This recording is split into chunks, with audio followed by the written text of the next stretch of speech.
create a gable roof, we'll want to go to the roof tool with multi-plane selected for the geometry method and rectangular set for the construction method. We'll click on the external corner of the building and we'll bring our mouse all the way down and we'll click on the other external corner of the building. From here, we'll want to hit escape twice to make sure that we've got the tool deselected. We'll click on our roof. Now we'll notice a dark blue line on the edge of the building.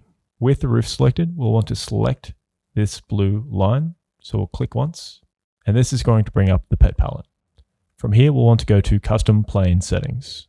We'll click once, and from here, we can now click on to Gable and then click OK.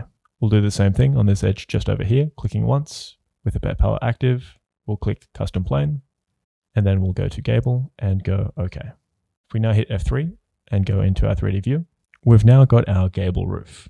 But if we want to increase the pitch, if we now select the roof, now in this top panel, if we just go to the right hand side, we can now change the pitch, say to something steeper, like 30 degrees. A warning will pop up. Basically, now that we've changed these to gables instead of just a hip roof, we want to keep these as gable. So we'll keep custom and we'll go OK. From here, we've increased the pitch of our roof. But now we've got a bit of a gap between the top of our wall and the roof itself.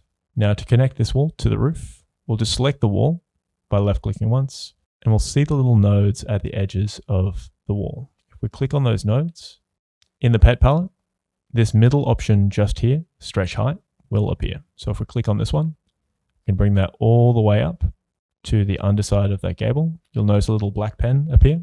That means that it's locked onto that node, which is exactly where we want to be. And we'll click once more.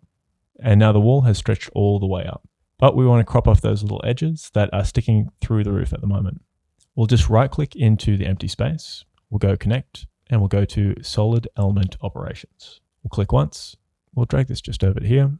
Now, since we had that wall selected already, it has this wall as the target, which is perfect.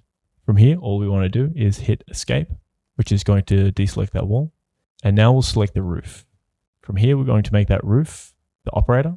So the operator is the thing that the target is being trimmed to. So from here, we just want to trim that top part off. So all we need to do is go to choose operation, and we'll go subtraction with upward extrusion. If we click this one, and then if we click execute, we now have that wall cropped to the underside of that roof. Now for real world projects, I rely on my template to eliminate setup and get drawings done faster. I've now made my template available for purchase. The link will be down below. Now to create a roof plan just like this, you'll want to check out this video just over here. We take it all step by step, so go on and check it out.